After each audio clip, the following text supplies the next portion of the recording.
jiggling slow something? No, I don't see it jiggling. There, it's maybe.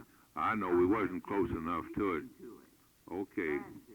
Well, let's begin this with you telling your name and where you live. Well, I'm Mary Bailey. I have lived in Chickasha all of my life. My father was born in Mississippi and came to Chickasha out of law school in 1901 to establish practice.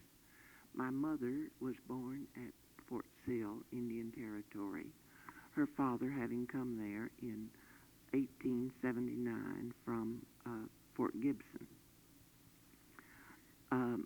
In 1937, while a student at the university, I wrote my master's thesis on the history of Grady County. And at that time, I was privileged to interview a great many people who had had a part in the establishment of Chickasha and the early history of the county. It was very fortunate that I did it at this time because so many of them have passed away in recent years. According to the stories that I've heard,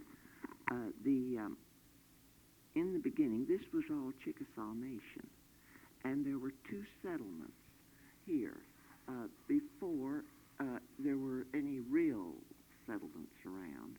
Down at on the way to Ellick now, what would be on Highway 19 now, was the settlement called Fred. Fred was founded by old Colonel Fred, who was a freighter, and he took supplies from Paul's Valley over to Anadarko, or what is now Anadarko, on the Washita River. And right out in this area was they had built a place where they could have an overnight stop.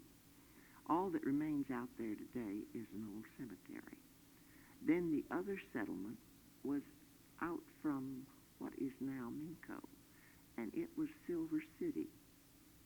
And Silver City was established by a group that we had a large number of people in here who were white men who had married Indian women, Chickasaws, and as a result they were allowed to have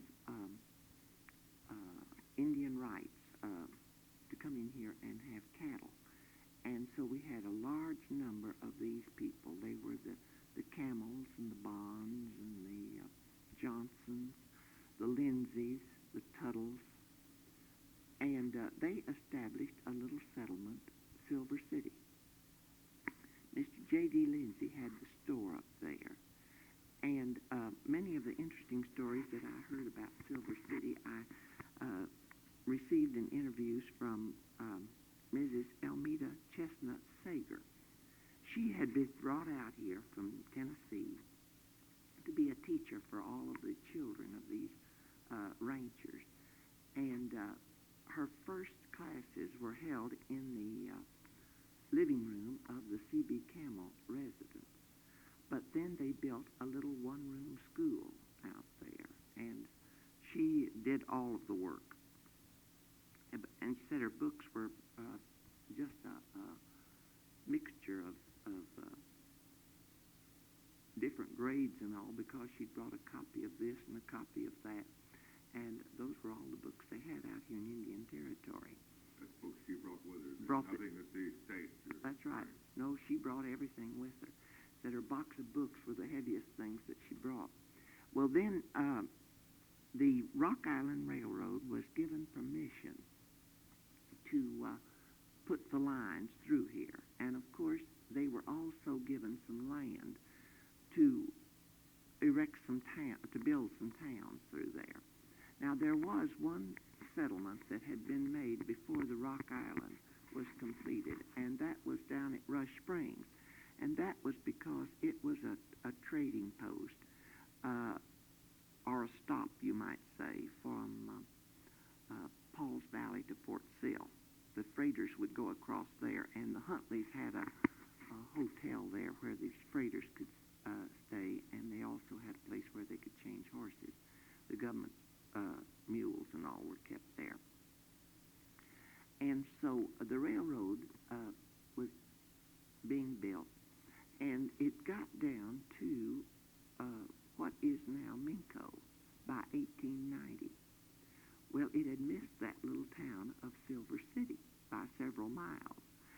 several miles was just a lot in those days. It just seemed like you were way out in nowhere.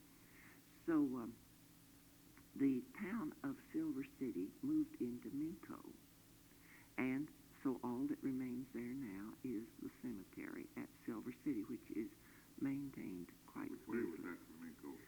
It's out east of Minco. 2-3 miles. Several miles out. And so then the railroad they knew was coming on this way. Well, a group of people decided that they wanted to be here with the town. So they went up just north of the Washita River, and there was this group that included Dr. Johnson, who is the father of grandfather of Maud and Dana Dews, and Mr. Jacob Descumbus, who was to be the postmaster, and they planned their little town. Well, I understand that if you name a town, you have to get permission from the post office department. So they wanted to name this town Waco, and the post office department told them they couldn't, that Waco IT would be confusing with Waco, Texas, which would be on the same line, so they'd have to change the name. So they named it Pensy. Now, I don't know where they got that name, but Pensee. And they had hopes that they would be right here on the Rock Island line. Well, for some reason, when the Rock Island got down to the Washita River, they couldn't cross at that spot. So they had to cross a mile or so down the river to build the bridge. Well, that just left Pensy out. And they came across here, and the Rock Island appointed 5 men. And I have forgotten their names, except I know one of them was a Chickasha by the name of Bernie. And his grandchildren have lived here since. And these 5 men laid out the town of Chickasha. It was to be called Chickasha, for the Chickasaw tribe. But somewhere in St. Louis, they couldn't spell. They made a typographical error, and they put in Chickashaw. And so for the first 2 or 3 years, all of the tickets and everything were Chickashaw. Then somewhere, they just dropped the W, and we have the town of Chickasha, which it would have been Chickasha. It would have been Chickasaw, but it became Chickasha.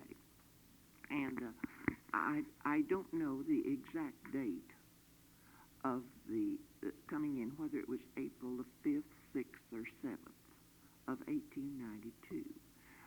The train came in, and the first settlers came into Chickasha. Well, some of the people from Pensy came down the first day to say that they were here.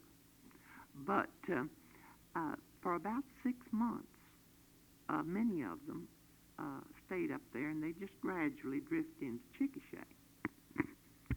And I've heard that Mr. Descumbus, the postmaster, would come down here and get the mail, but he would charge them 5 cents apiece for all the letters that he brought back up there to them, because he was having to make that long trip. Did the government know about the nickel charge? Now, I don't know about that, whether the government... Probably wouldn't have permitted it.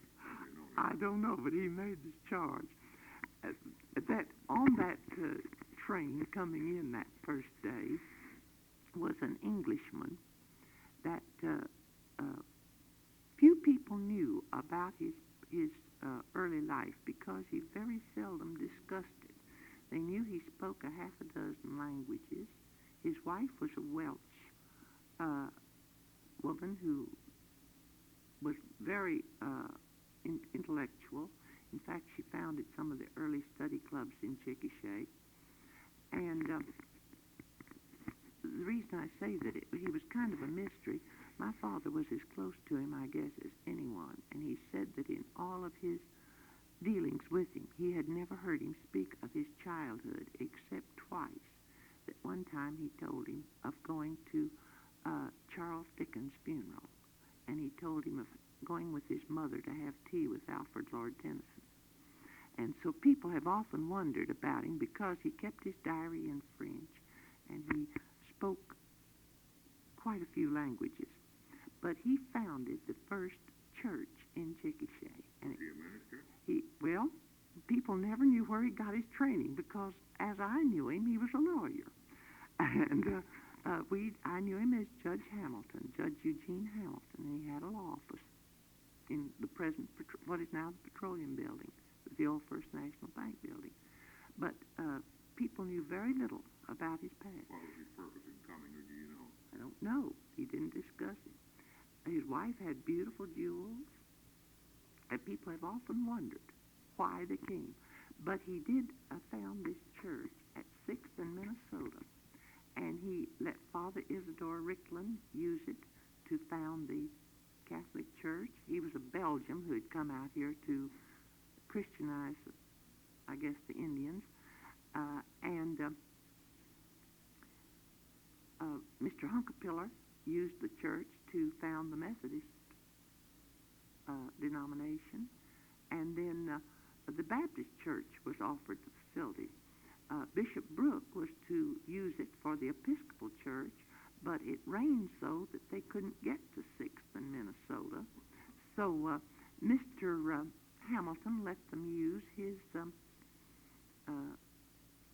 apartment to found the church, the Episcopal Church. Well, then that was along in April and May. But, of course, they had no schools because these people, we didn't have schools in here until 1898. You see, the people who came in here couldn't even own their land till 1898, even though they came in 1892. So the government carried out. That's right, until after the Atoka Agreement, and they gave up the Chickasaws and Choctaws gave up their land. The railroads had this with the hopes that they would someday have the land. So people would put down what they called Hoe Downs, that a man would build a house, maybe build a couple of rooms. Then on the next lot, he would build another room. And on the next lot, another room. And maybe on the next lot, he'd build a barn. Well, now he's holding all those lots. Then after 1898, when he knew that he could have that land, because if you were occupying it, you got first choice at it. Then they'd move those rooms together to make their houses. But those were called Hoe Downs. That's a new one to me. Hoe Downs? Well, I've heard the old-timers talk about the Hoe Downs and how that some people would have a whole block of ground because they would have these little buildings on them. And I guess that was the reason, too, that so many of the houses were the shape they were. You know, I've heard about these houses with the large room in the middle and then a small one on either side. Yes. And that was where they'd bring the Hoe Downs in and connect. You couldn't get to one of the churches because was that a flood, an overflow from the river?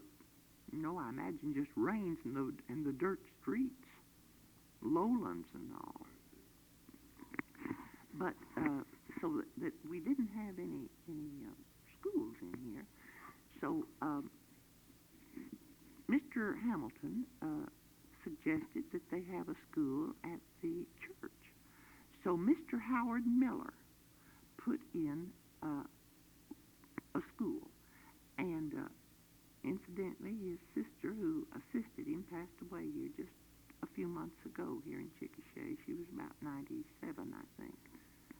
The school, they paid $1.50 a month tuition to go, and that was Mr. Miller's pay, whatever the tuition was. Then after that, there were several other private schools put in, but the first school that was put in by the town of Chickasha was in 1898, and it was on the territory down in the block where the present Catholic school is, the Catholic Church. They're right in the heart of town. We speaking of floods, sometimes this Washita River has overflowed and flooded the town, hasn't it? The only flood I remember, and I do remember it, in 1927, I believe it was, when we were having all those terrific rains and we had no flood control up the out in the west. One afternoon, about 6 o'clock, my brother was in high school, and he phoned and said, I won't be home for dinner. I'm helping sandbag the S&Q clothers. Well, my father said, sandbag the S&Q clothers. I left my office at 5 o'clock, and there wasn't a drop of water on Main Street. What in the world do you mean by sandbagging the S&Q clothers? So we got in the car and started down 8th Street. We got to Iowa Avenue, and it was impassable. The water was every place. Did that come from the river, or was that just rain? From the river. So we got up to, we turned in and went out and came down Chickasha Avenue, and we got to 10th, and we couldn't go any further at 9th Street. The river was just coming right down 9th Street and turned and went right down Chickasha Avenue. And I guess they had, they must have had 5 or 6 feet of water downtown. It was over cars. And we have a number of people who have pictures that they have made at that time. And it caused a lot of damage here. In fact, we had 2 big wholesale houses that went broke because of that. The Downey McDonald and Williams and Halls of Frazier, because the insurance companies wouldn't pay off. It wasn't the flood. That was it. Or was it? I guess it wasn't then. And I remember that the next morning that I went downtown with Mother, we drove down Main Street, and the fire department was in front of the Dixie pumping the water out of the Dixie basement. I happen to have been interested in a grocery store that opened on that Saturday. And I was not here for the opening. But the men that were there told me about how they got all the groceries off of the floor in the lower shelves and stacked up on top of the counters to save them.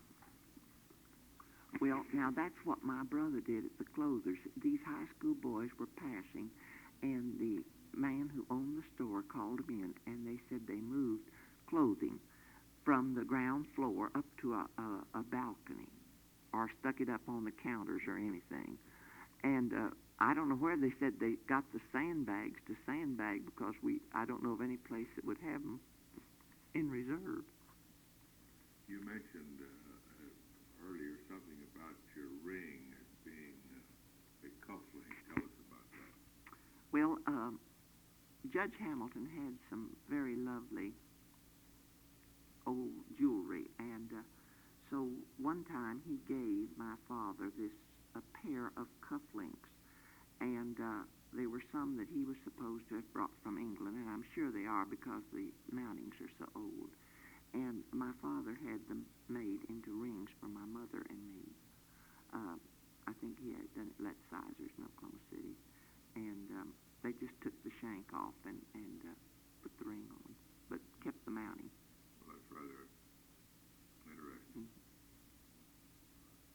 You've seen a great change in Chickasha.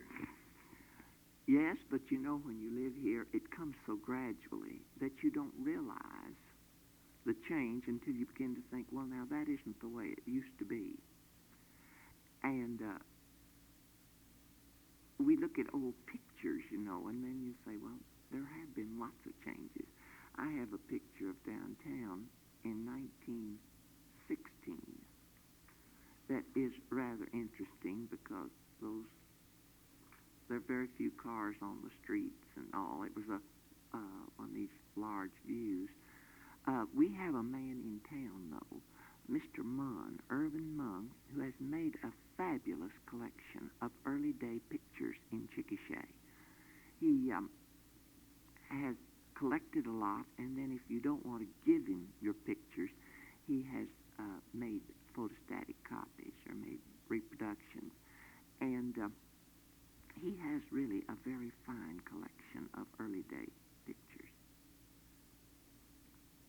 I had a picture of Chickasha 7 weeks old that I gave to Dr. Lewis for the museum that we used to have out here at the college, but I don't know what's happened to her collection since Dr. Lewis passed away. We don't have this museum out here anymore. What year was this school established? 1908. It's rather interesting. I have been told that the fight got between Chickasha and Ardmore as to where the location would be for the state school. And, of course, both groups were wanting it very badly. And they had to go up to the legislature and lobby for it. And my dad said that we got it, I think, by one vote, but that a train was delayed by water from Ardmore and didn't get there, so we won it by one vote. And it was first called the Industrial School for Girls.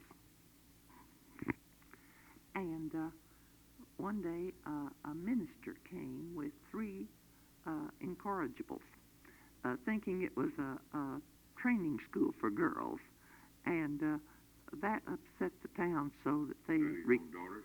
No, they weren't his own daughters, but he requested, the town requested then that a change be made. So it became the Oklahoma College for Women, and then, of course, a few years ago it became coeducational and it's Oklahoma College Liberal Arts.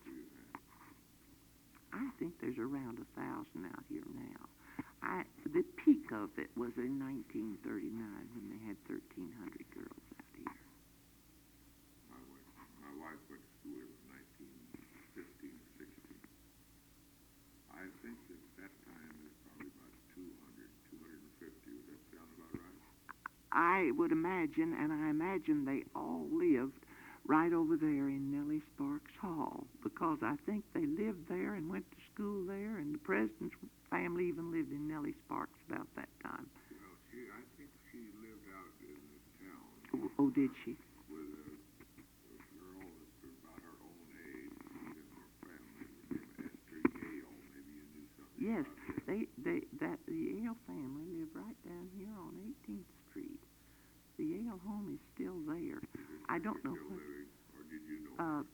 I think there's one daughter still living, and I don't know which one it is. I think, though, it's a younger one, Rachel, I believe. Well, I remember her speaking of Esther Yale. How long have you been teaching in the school here? I've been here since 33 teaching. So that's a long time. Well, we won't go into ages. This school over here, incidentally, was on land that belonged to Nellie Sparks, who was a Chickasha Indian. Her mother was Indian. Her father was a cattleman here, Uncle Buck Sparks, everyone called him. And Nellie was my mother's age and friend of my mother's. And Nellie was in school at Mexico, Missouri, when she died. She was about 18 or 19. And so her father wanted to give this land, which was part of her allotment, for the school. And the first dormitory was named the Nellie Sparks Hall. Well, isn't that name of Sparks in this area one that has a rather historic meaning to it? Was there some early history about Sparks? Maybe it wasn't this Sparks. No, that you're thinking of Major Sparks in the Red River area, and one of the early explorers. No, Uncle Buck was a very well-known cattleman in this area. As I said, we had... Indian? No, he was a white man. He was one of those, sometimes they're referred to as the squaw men. That they were white men who married the Indian women, and as a result, they had full legal rights to be in this territory and have their cattle here. I wanted to ask you one thing. In the movies that we see today, the frowned upon and kicked, and their wives are mistreated. Of course, this is 1972, and the time you're talking about was more or less 50 or 60 years ago. What was the attitude of the people then towards squaw men? Well, I don't know.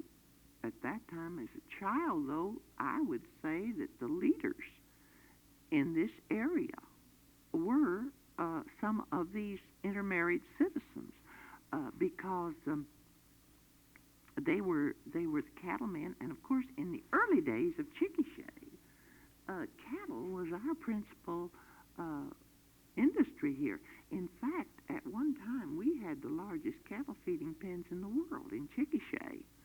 Of course, the old Chisholm Trail went up this way, and Shannon Springs out here was a watering place on the Chisholm Trail. Do you remember anything about the Chisholm Trail, or had it disappeared? It had disappeared, but when I was writing my thesis, I interviewed several men who were on the Chisholm Trail.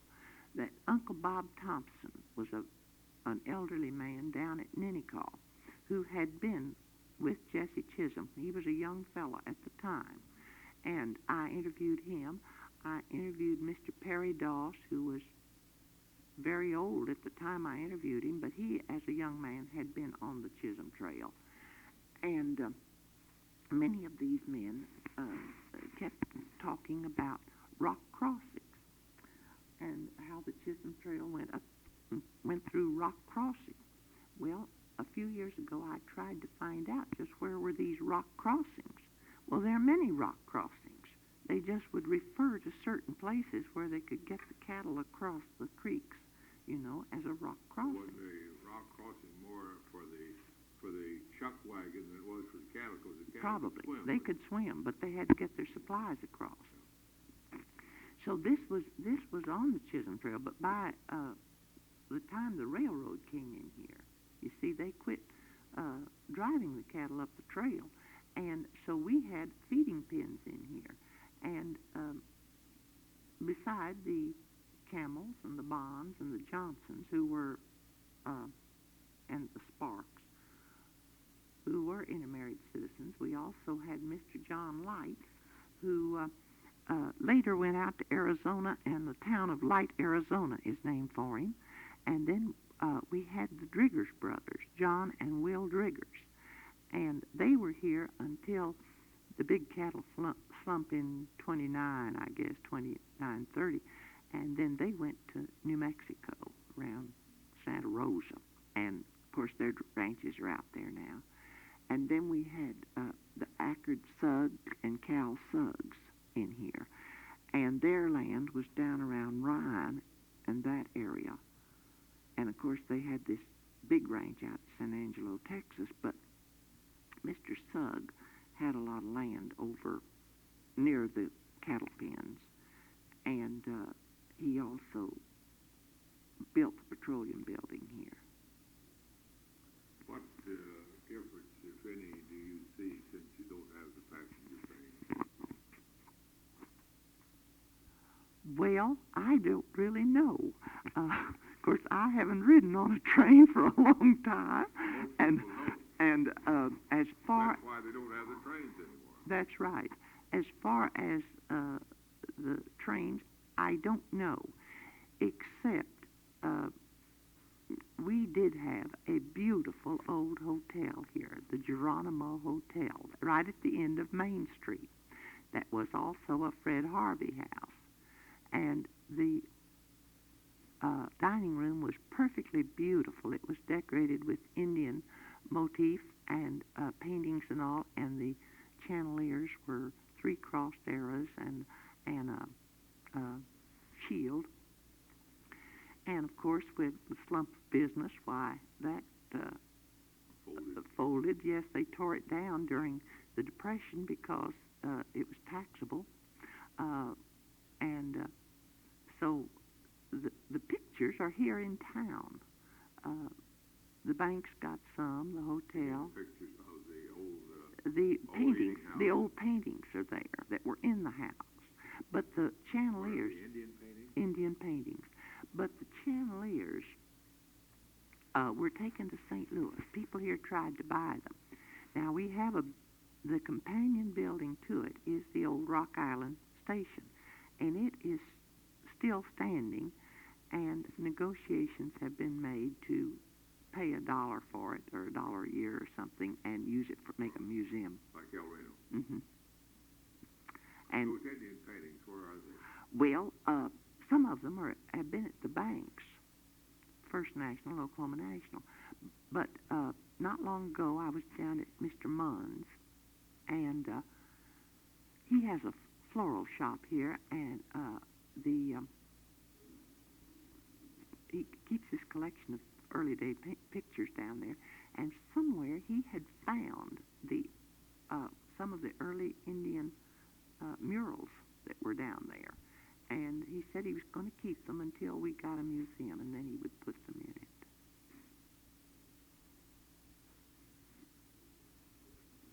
You think of anything else that would be interesting? Well, I don't know. What do you think they would like to know? Or they, I don't know by they. I tell people, my students, not to use they. I don't know. You know, when you begin to reminisce, of course you just take tangents. You go off in this direction. Well, just what you mean, because that's the way I done on mine. And since I've had that interview, I thought, well, did I tell him about this? And then, of course, after you leave, you'll think of dozens of things that you should have said. So I really just don't know. I cut it off then. Okay, well, well, thank you very much for this interview, and I'm sure that the college will find it useful. Well, here we are, back on again. Miss Bailey has an inspiration. Back at the time of the Enabling Act, the various districts were asked to name someone to represent them at the Constitutional Convention. And this area not named Judge Sam Hayes.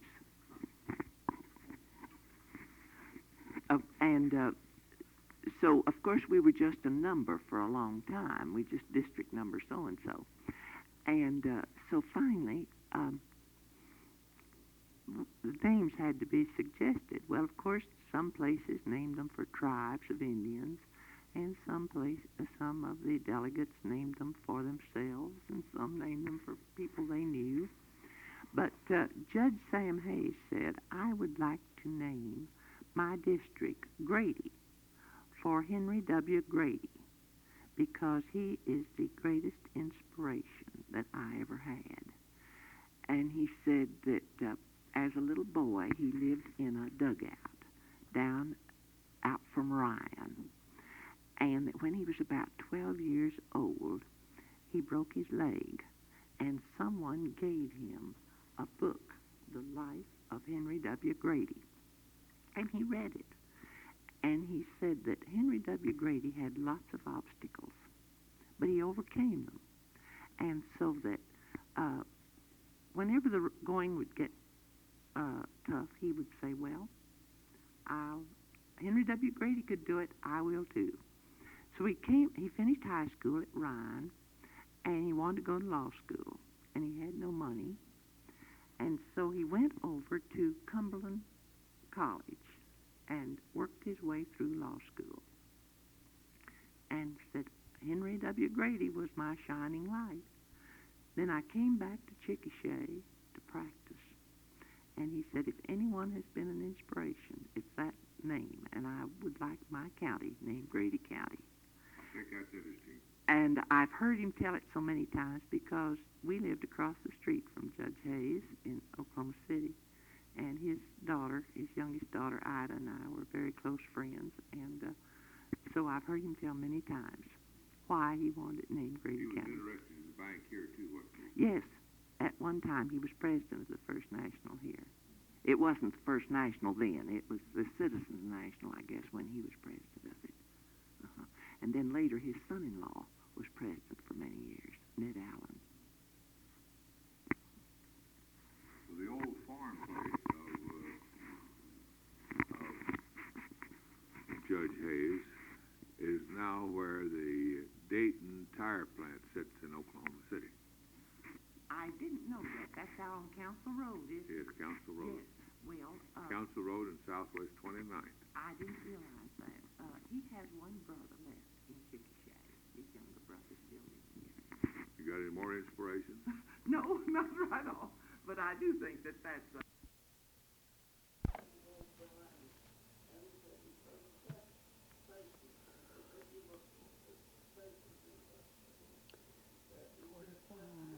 it's more than half. So it's probably, it looks to be about approximately 31 minutes.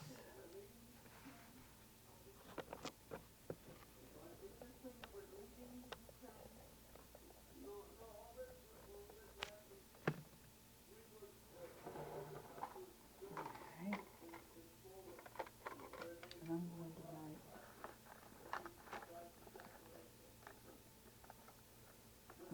write a copy.